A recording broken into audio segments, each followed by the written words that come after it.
ድርድርና ውይይት መቋጫ ያላበጀለት የመካከለኛው ምስራቅ ጦርነት አሜሪካም እጇን ካስገባችበት ቢሰነባበትም ከአሜሪካ ጋር የተደረገው የኢራን የመጀመሪያው ድርድር ያለ መግባባትና ያለ ስምምነት እንዲሁ ጉንጭ አልፋ ሆኖ ማለፉ የቅርብ ጊዜ ትውስታችን ነው። አሁንም ደግሞ ለዳግም ድርድር ሁለቱ ሀገራት እርስ በርስ ለመሸመጋገልና የጥይት ኡሩምታው እንዲበርድላቸውና እንዲቆይ ትንሽ ረገብ እንዲል እቅድ ከተያዘ ቢሰነባበትም ሁለቱ ሀገራት ሲታሹ ቆይተው የኢራን የውጭ ጉዳይ ሚኒስትር ሽበታም አራግቺ የሰላም ንግግሩ ፊት አውራሪ ሆነው አሸማጋዩ ሀገር ፓኪስታን እንደገቡ እየተነገረ ይገኛል። ውድ አድማጮቻችን የዛሬው የወሬ ነጋሪ የተሰኘው ወሬ ትንታኔያችን የሚያጠነጥነው እዚሁ ጣጣው የማያልቅበት መካከለኛው ምስራቅ ውጥረት ላይ ነው።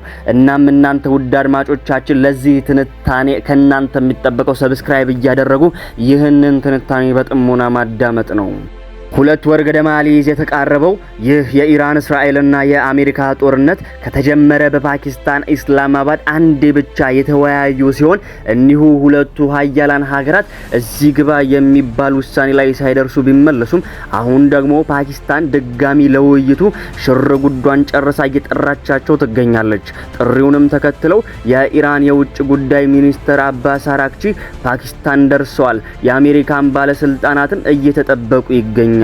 ነገር ግን የኢራን ባለስልጣናት እንደተናገሩት ከሆነ ፊት ለፊት ቁጭ ብለው እንደማይደራደሩ እየተገለጸ ይገኛል። እንዲሁም ደግሞ ቁጭ ብለው የሚወያዩባቸው ነጥቦችም ላይኖሩ እንደሚችሉ እየተጠቀሰ ይገኛል። ነገር ግን እዚህ ጋር ቆም እንበልና ከአሜሪካ ጋር ከዚህ በፊት በጠረጴዛው ፊት ለፊት ቁጭ ብለው ድርድሩን ሲያጋፍሩ የነበሩት አባስ አራግቺ ሳይሆኑ መሐመድ ባገር ጋሊባፍ ነበሩ እና ባገር ጋሊባፍ ከስልጣን በመልቀቃቸው ነው አባስ አራግቺ ወንበሩን የተረከቡት።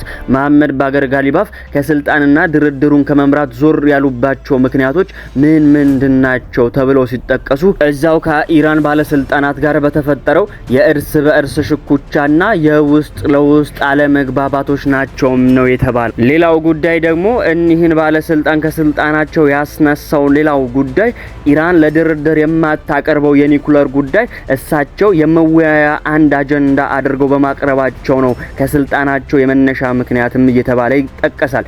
ለዚሁ ደግሞ ለድርድር ወንበር ሲፎካከሩ የነበሩ ባለስልጣናት በርከት ብለው ቢኖሩም የመሐመድ ባገር ጋሊባፍን ወንበር የተረከቡት አባስ አራግቺ ሆኖ በስተመጨረሻ ተገኝተዋል። እኒህም ሰውዬ የቀደመው ተደራዳሪ የሰራውን ስህተት ላለመድገም ነው መሰል እኛ የኢራን ተደራዳሪዎች ፓኪስታን የሄድነው ስለ ኒኩለር ለመወያየት አይደለም ሲሉ አጽዕኖት ሰጥተው ሲናገሩ ተደምጠዋል። የውይይታቸውም አጀንዳና ማጠንጠኛ የሚሆነው በሁለትዮሽ ግንኙነት ላይ እንጂ የኒኩለር ነገር ከኢራን ጠንካራና ከማይደፈሩ ቀይ መስመሮች መካከል አንዱ ሆኖ ይቆያል ነው ያሉት። ነገር ግን ጆሮ ዳባ ለበስ ብለው የቆዩት የአሜሪካው አለቃ ዶናልድ ትራምፕ የድርድሮቻችን ሁሉ መቋጫና መደምደሚያ የሚሆነው በውይይቱ ጠረጴዛ ላይ የኒኩለር ነገር አጀንዳ ሆኖ ተነስቶ ስንወያይበትና ቴህራንም የኒኩለር ፕሮግራሟን እንደምታቆም ስትምልና ስትገዘት ነው እያሉ ይገኛሉ። አሜሪካም ከድርድሩ በተጨማሪ እጇን አጣጥፋ አልተቀመጠችም። አንዴ በጦርነት አንዴ ደግሞ በውይይት ነጥብና በማዕቀብ ኢራንን ወደዚህና ወደዚያ እንደ ቴኒስ ኳስ እያንቀረቀበቻት ነው። ከወደ አሜሪካ ግምጃ ቤት ደግሞ ኢራን ላይ አዲስ የነዳጅ ንግድ ላይ ያተኮረ ማዕቀብ ጥላለች ነው የተባለው። የአሜሪካ የውጭ ጉዳይ መስሪያ ቤትም እንደገለጸው ከሆነ የኢራንን ህገወጥ የነዳጅ ንግድ ማስተጓጎል የሚያስችል ቆራጥ እርምጃ እየወሰደ እንደሆነ በልበ ሙሉነት ነው የገለጸው።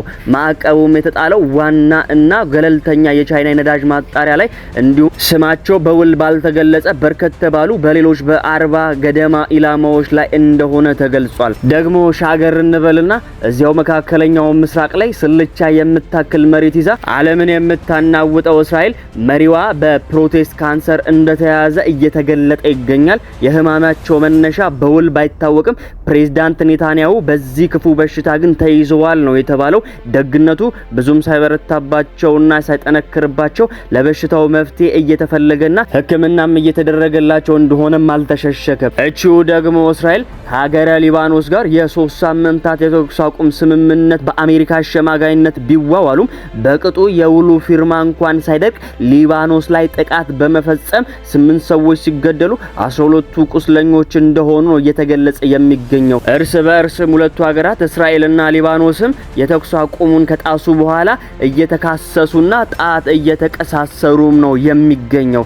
የእስራኤል መከላከያ ሰራዊት ሄዝቦላህ በደቡባዊ ሊባኖስ በሚገኙ ወታደሮቹ ላይ አጥፍቶ ጠፊ ድሮኖችን በመላክ ጥሰት መፈጸሙን ገልጾ ይህ ክስተት የተኩስ አቁም ስምምነቱን በግልጽ የሚጥስ ነው ሲል የእስራኤል ባለስልጣናት ክሳቸውን ሲዘነዝሩ ተሰምተዋል። ሄዝቦላህም ደግሞ በበኩሉ እስራኤል የተኩስ አቁም ስምምነቱን በመጣሷ ምክንያት አርብ ዕለት ከሰዓት በኋላና አርብ ዕለት ማታ የእስራኤልን ወታደሮችና ድሮኖች ላይ 5 ያህል ጥሰቶችን እንዲሁም ጥቃቶችን ሰንዝሬያለሁ ብሎ እሱም ለአጸፋው ምላሽ ነው የሰጣውት ብሎ አስተባብሎና አደባብሶ አልፎታል።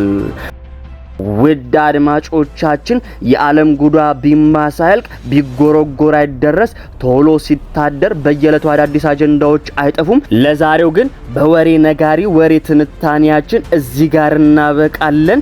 በሰላም ዋሉ፣ በሰላም አምሹ። ጤና ይስጥልኝ። ሐሳብ ጥያቄዎቻችሁን በሐሳብ መስጫ ሳጥን ላይ ታስቀምጡልኛላችሁ። እንዲሁም ደግሞ ላይክ እና ሼር ያደረጋችሁ ለወዳጅ ዘመዶቻችሁ ማድረስን አትርሱ። በየጊዜው ደግሞ ትኩስ ወሬዎችንና ደግሞ እንደዚህ አይነት ሰፋ ያሉ ዓለም አቀፋዊ ትንታኔዎችን ማግኘትና መስማት የምትፈልጉ ከሆነ ሰብስክራይብ እያደረጋችሁ የወሬ ነጋሪ የተሰኘው የዩቲዩብ ቻናላችን ቤተሰብ ትሆኑ ስል እጋብዛለሁኝ። ጤና ይስጥልኝ።